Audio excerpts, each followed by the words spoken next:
Hello and welcome back to another Talking About episode. I'm your host Teddy, and today I'm being joined once again by Hayden. And today we're going to talk about the TMNT 2003 Season 2 Episode 7 Secret Origins Part 2. So what do you think about this episode briefly? Well, this episode was really cool, and it's a follow-up from the previous episode. To be honest, I thought this was just really cool. And that's all I can say, really. It's just really cool, because there's so much more that I want to say, but I can't really. It's difficult to explain. It's because this is it's part 2 of 3, so there's still more information, but briefly, really cool. I mean, I'd just say that I'm quite the opposite. I'd just say that this episode was really pointless for me. I found it to be very disappointing because even what got seen in the last episode, where it was allowed to explore and expand history and the lore of this universe, and then going into this episode, which was just basically more or less like a filler kind of episode with a few exceptions here and there. But it's really disappointing and annoying. But other than that, it was decent enough. So, okay, should we start with the stuff that happens on the outside of the VR bit before we're going to talking about the TMNT stuff? Can do, yeah. Whatever you want to do. I've got so much to say, but I'll let you pick. Okay, let's talk about the army trying to break into the TCRI building. What do you think about that bit there? Oh yes, the National Guard, I forgot about that. It's pretty cool to see the National Guard just kicking down the doors. Well, I say tried to kick down the doors. And then of course they open fire, and they're firing their tanks, their artillery, their weapons, but nothing breaks through it. I thought that was pretty cool, seeing the real world, the National Guard, seeing New York's National Guard and how they're dealing with the situations. But then, of course, they then call in an Apache attack helicopter. Definitely thinking, okay, that's a bit weird. What are they going to do with that? And then, of course, they just start firing on this building in New York. I'm surprised there wasn't any collateral damage when they did so. But it was just insane to think, okay, let's call in the big guns. Let's call in an Apache attack helicopter and fire some Hell missiles at it, I did not think that was going to happen.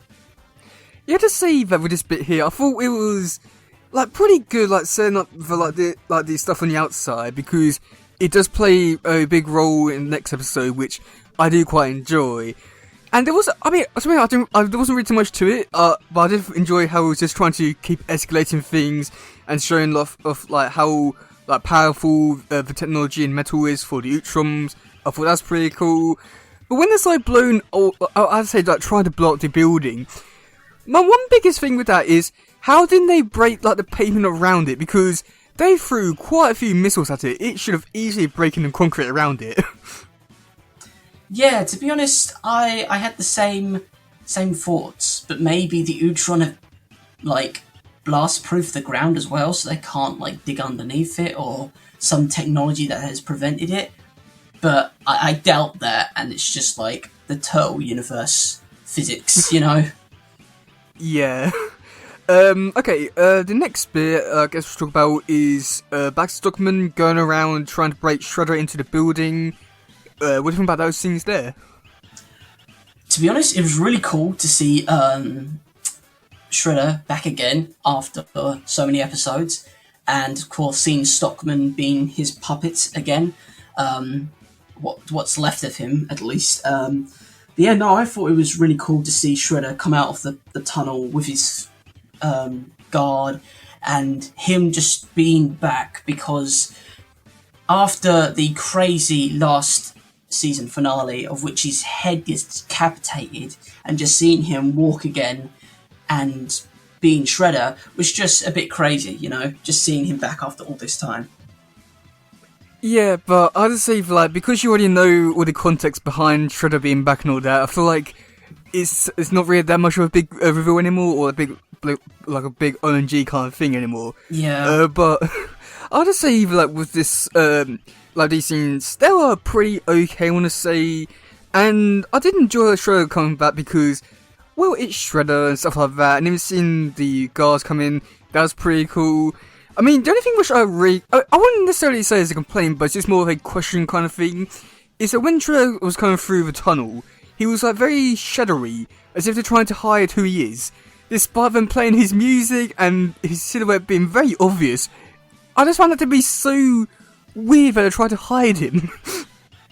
I don't know, I think it was like they're trying to add more mysterious to his character, like he's returned, this dark figure. Maybe it was like a sort of storytelling element thing. I'm not too sure, I'm looking way too much into this. Yeah. Okay, then for the last bit is the Utrons that's talking about, like, basically going like, oh, you know, more to, you know, when you get off this planet, they're trying to break in and all that kind of stuff. Mortu's like, yeah, okay, I understand, but we're gonna get toes out. Anything to say about those scenes? Not really, no, there wasn't too much to talk about there. However, there is a thing I do want to talk about. I understand now that the Utron Council are the navigators that crash landed all those years ago.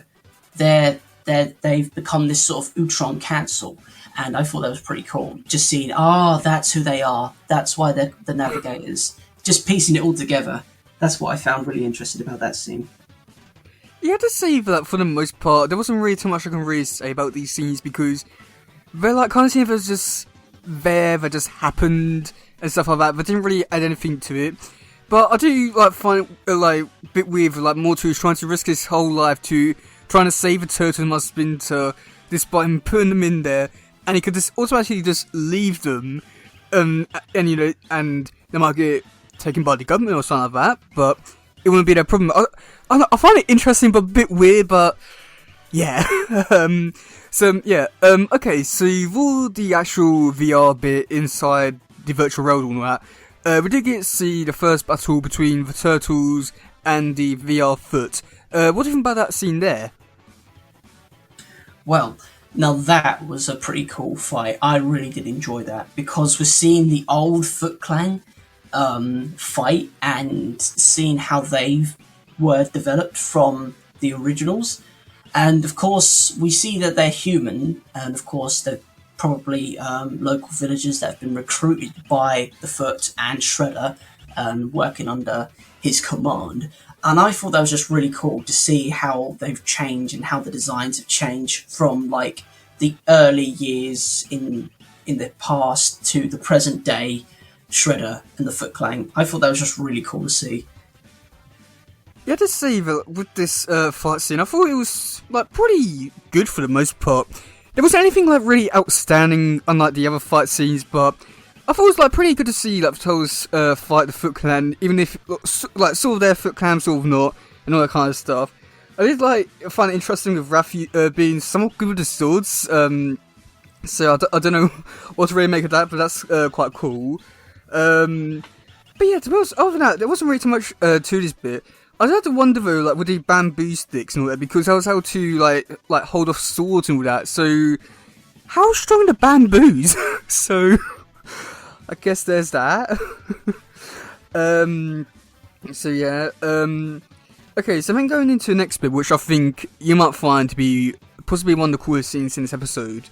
We got to see the origins of the Sword of Tengu. What do you think about that scene there? Now that was very interesting. Because the Sword of Tengu I found very interesting was because I had never knew the origins of the Sword of Tengu. Sure, I've seen it in other TV series and other elements of the Teenage Mutant Ninja Turtles, but seeing the actual Sword of Tengu being crafted and being handed down to Shredder, and to know its origins and existence because of it, it just pieced together all the different bits of knowledge that I did have, and now it's made a much clearer picture on how and why the Sword of Tengu was made. And I just thought that was amazing. That little storytelling element. I just loved that. Just seeing, wow, that's the Sword of Tengu. That's the ultimate weapon that the Turtles tried stealing before, and why it was so feared. And and it just shows like, wow, this is where it all started. And just seeing that, I just felt like, oh, okay, that's cool. Yeah, to say for this bit here, I really did enjoy this bit because it's able to like I'd say for like I think that this is possibly one of the best scenes, and one or like I'd say like one of the best scenes, and also one of the most important ones. Just because in this one we did get to see the origins of sort of Tengu, which I found to be pretty interesting. Just because I know I feel like there's like so many things at play here because we got to see like Shredder giving them like Ultron metals, and with that, I had to wonder like how strong metals are that will survive over like over 1,000 years or something like that, which is pretty interesting, pretty cool to see all transpired from here. And then just I feel like there's so much because also like, last season where we do get Steve Shredder talking about it to tell us he's like, yes, this sword has conquered all these armies and done all this and this and that. It's just so fascinating to see that it all come from here and then everything transpired from there. It's just so interesting and really cool to see like it all happen from this one little bit here. Also, I must admit I did really enjoy the person who was giving Shredder the sword. That person was voiced by Sam Riegel, who did the voice of Donatello, and I don't know what to really make of her voice because it sounds very stereotypical. I think might be the best way to describe it. It doesn't sound natural. Hopefully you understand what I mean by that. Yes and no. I don't know, it's difficult to explain. Yeah, it's just like one of those kinds. I mean, it sounds like his voice, but it sounds like he's putting on a voice to sound like someone else, which... Yeah. Okay, moving on maybe. Okay, so for the next bit, we do get to see the Turtles go out and save some civilians who have been attacked by the Foot. What do you think about that scene there? To be honest, I thought that was another cool scene that we saw. We got to see the villagers from the local village being attacked by the Foot and being saved by the Turtles, and including the early versions of the Ultron Guardians, which were actual fellow humans that were recruited by the Ultron and not Ultron themselves, which I thought that was really cool. Like, these are the first Ultron Guardians protecting the Ultron and their secrets. And I was thinking, wow, okay, are they Ultron underneath it? But then, of course, I realised, it's like, hold on a minute, they're actual humans that have been recruited. They're not Ultron underneath, they're not in their giant robots, because, one, they haven't developed the technology to do that yet, and two, why would they be fighting even though they'll put themselves in a vulnerable position? And that's when I pieced together, it's like, they've recruited actual humans to be the Guardians. And then, of course, it comes all together in the end to thinking, wow, these are the early versions of the Guardians. And, of course, they had the medallion of the Ultron on their chests, so it kind of pieced it together a bit more easier for me. But I just thought that was just another cool little detail in there. Yeah, to say that, it was actually pretty cool to see this is where the original Guardians come from.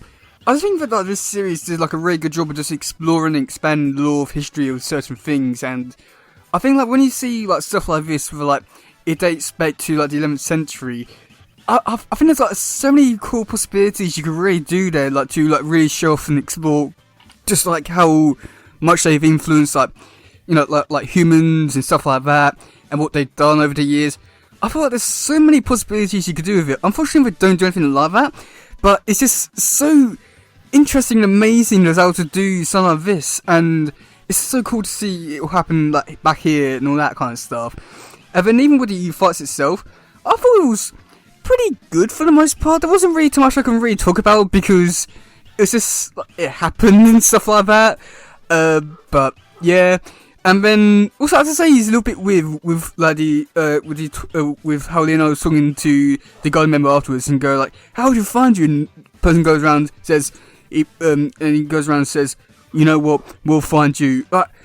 How? I have so many questions about that because this never happened in their timeline. How to find them? so many questions, but yeah. Okay, so for the next bit, which was another pretty cool bit, we do get to see the Shredder comes in and fights the Turtles before Lino gets the Sword of Tengu to fight the Shredder. What do you think about that bit there? To be honest, that was an interesting development, where Master Splinter informs Leo about, hold on a minute, this is just a dream, this is an illusion within an illusion, you can control it. That was actually pretty smart of him to say that, because even though Splinter doesn't understand the principles of the technology behind it, he understands the psychology of it. Like, hold on a minute, this is an illusion within an illusion. They don't know that they're an illusion, but we do. We have the upper hand. And of course, when Leo controlled his mind and he opened up his mind, this did remind me a lot of the Matrix. I'm not gonna lie, so much Matrix going on when Leo opened up his mind and he took the weapon out of Shredder's hand. That was pretty cool, because he then realizes, like, wow, I have so much control, I have the power to change the narrative, just like Neo from the Matrix.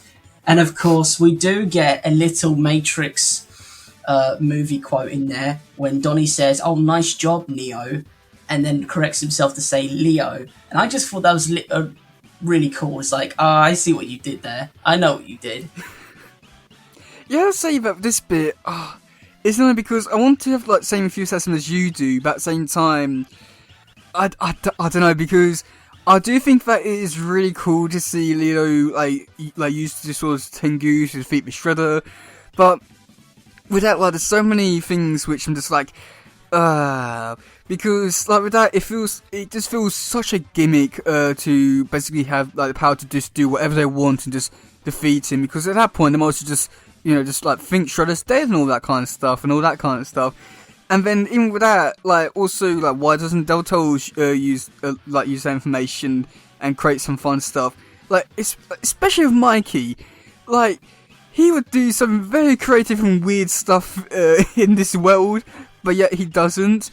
And then with this, also like, I must admit, it does annoy me a little bit just how little Shredder actually does in the real world after this, because just because like with this scene, this never happened, but throughout his entire life on Earth, trying to find the Utrons, he never finds him up until that point in the show, like now in Tesseract building, and there's only one point before that which we did get to see in like a future episode, but throughout these like hundreds of thousands of years, he never found him again. I can't tell this Shredder is stupid or what. Because like, it's annoying because he's like shown to be like a very dangerous threat over and over again, but yet he can't find the Utrons. Yeah. Okay, so you're very annoyed with this. Yeah. Okay, so then after that, we do get Secret Turtles. They come out of the pods, and that's when the Shredder show up. What do you think about that little bit there? Of course, when the Turtles come out the, Matrix pods, I guess, when they come out the pods, I don't have too much to say for it, because they've just come out the pods, they're disorientated, and of course Leo's trying to explain to, like, the Utron helped him from the past, but it was actually you. It's a very confusing what he said, but I don't really have too much to say for it, unfortunately, because the Shredder then comes in, which takes over everything, and I thought that was just pretty cool, seeing Shredder just enter the room. It's like, you only decapitated my head from my body, like it was nothing, that's how dangerous he is. It's like, oh, I don't care if you decapitate me, I'm the Shredder, and I'm gonna do what you did to me tenfold. That's pretty cool. Yeah, I have to say that this scene, I mean, I have to say that I don't have too much to really say about it just now, just because it is a very, like, throwaway kind of scene and just setting things up for the next episode and stuff like that, so I do feel it's a little bit hard to talk about it right now, but at the same time, like, I don't know, because I have things I want to say, but just because like Leonardo's reaction. Like, I want to talk about it a little bit, but at the same time, I don't want to talk about it too much, just because, like, we just seen we do get see Leonardo's like, oh my god, Shredder, you're alive? How are you alive? Oh my god! But yet last season we got to see Shredder come back from falling over the edge of a building with a waterfall tower falling on top of him, and yet he's like, how did you survive? Like, and this also just keep happening over and over again. Like, the show, like, somewhat dying, but then coming back and all that kind of stuff. It's just like, it's so annoying with this show because it gets really old really fast with this whole thing with Shredder. And just like, why are you acting like that? You saw him virtually die last season, you're like, well, but, oh god. Yeah, okay. I can see you're very annoyed about this whole situation. Like, I do understand where you're coming from as well, and it can be very annoying if you think too much into it. Yeah, it's just, I don't know, it just feels like very Saturday morning cartoony, despite this show like being like a bit more mature and trying to go for the older audience. It just has that very Saturday morning cartoon feel, where it's just basically, oh, Shredder come back. How did he survive from like, just falling off the building? How did he survive? Oh my god, I can't believe he's back. Oh well, it's time to kill him. Oh no, he's alive again. It's just, and this happens for quite a few more times. Just like, at what point does he truly dies? And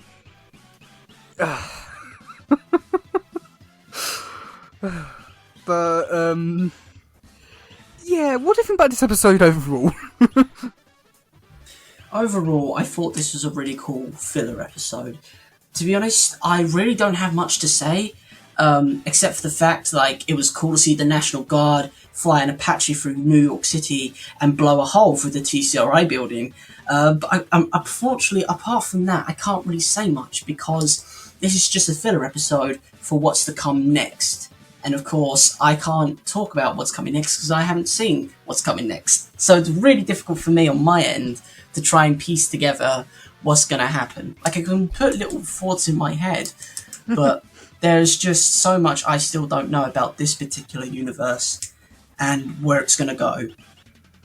You have to see for, like, I don't know, because it's very annoying with this episode, like, when you're looking back at last week's episode, where it's like an episode for like truly explore the lore and history of the Utroms and Earth, and it's something which like we both really enjoyed and loved about it. And then going into this episode, which was just more or less a full episode for stuff that like never actually happened, but like there was like some interesting bits in this one, such as like seeing like the Sword of Tengu for the first time, and also like the whole stuff with like the Guardians.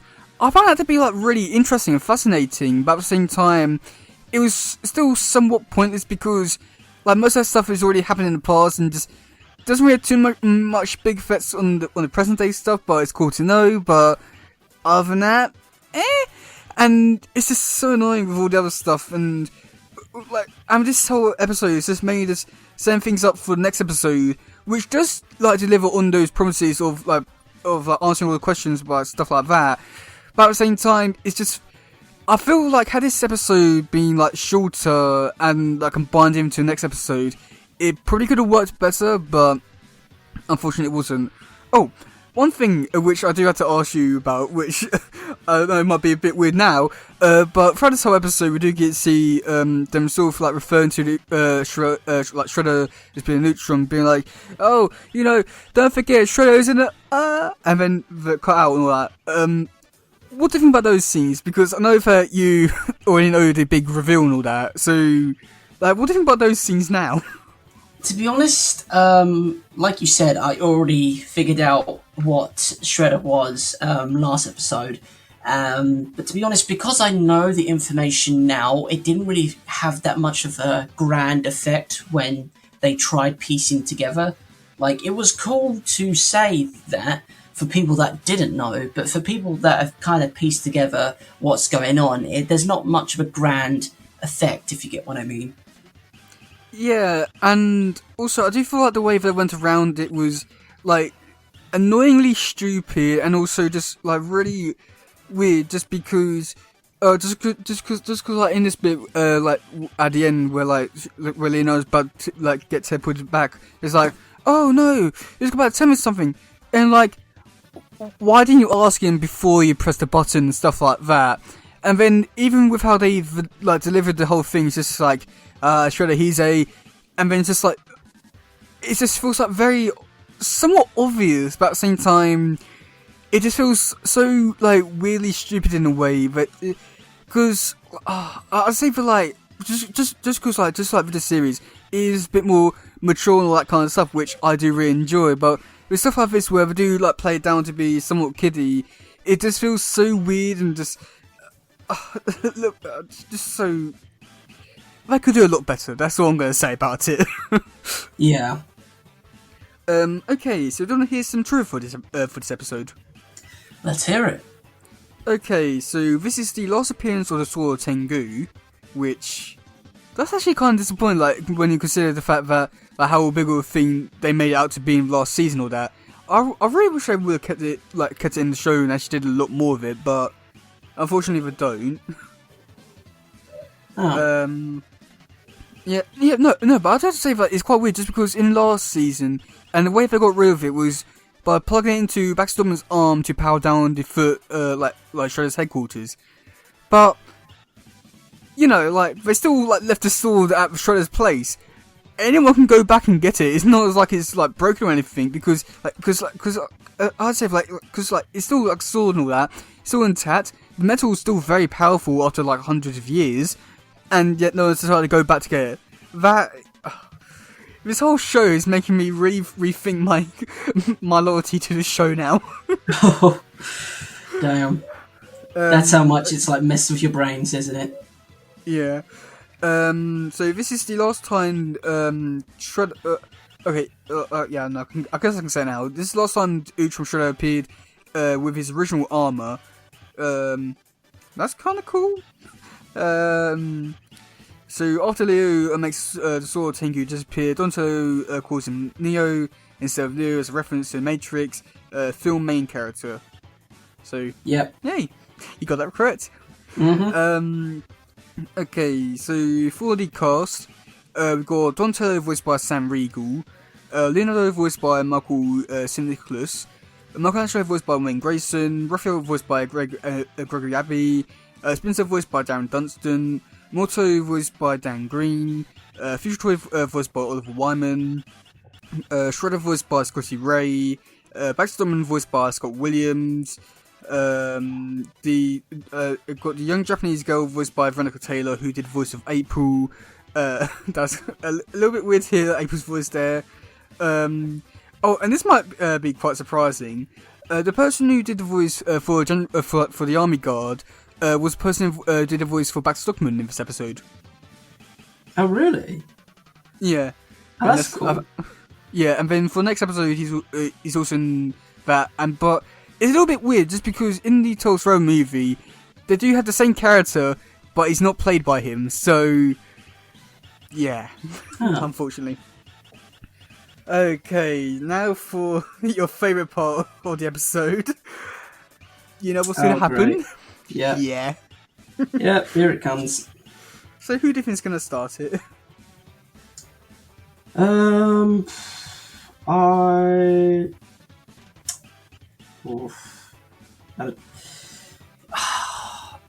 It can be anyone, remember. This is the thing, I don't know, there's so many. It's a good guy. It's a good guy, okay, that helps. Not. I think it's gonna be... I want to say Honeycutt, but I know it's not going to be Honeycutt. No, it's Splinter. Oh, that was my backup. Okay, yep, no. Well. Yeah. Okay, so and because we already know like the big reveal about Shredder being a neutron, how do you think like? So with that, like, how do you think he's going to be like revealed as a neutron in the next episode? I think he's going to be in battle with the Turtles, and something knocks his head off again and he reveals his true self, or whether the Utron captain will reveal the information to the turtles whilst they're escaping through the transmitter, perhaps. Those are my two main theories that I'm working with at the moment, but I really don't know. You're actually quite close. How are Really? you doing this? Yeah, how are you doing this? I don't know. I guess I can look into the future. I really don't know, but somehow I can't figure out who's going to be starting the intro. Yeah, this luck won't last for long. Let me have it, all right? Yeah, okay, yeah, might as well. But yeah, didn't we say about this episode, or are you sort of done with this one? Because I feel like this one's gone really quickly. To be honest, it really has been a really quick episode. But to be honest, I've said everything that I've needed to say. I thought it was really cool learning about the history. I thought it was really cool to see the development of the weapon Tengu, and just to see how the Utron developed and the first Guardians. I thought that was really cool to see. But unfortunately, it's just a filler episode for the big episode, part 3 of this little sub-series within this main series. God, that sounds confusing. But you understand where I'm coming from, don't you? Yeah, it's just like a weird episode to try and fill out and be like, oh my god, I can't believe this happened, when like nothing really happened. So yeah, I mean, overall it was a really great episode. Some good stuff, mainly just annoying filler kind of stuff, which was just mainly forgettable. But yeah, yeah, I've been your host Teddy, And I've been Hayden. and we'll see you all soon. Goodbye, yo, bye. Bye!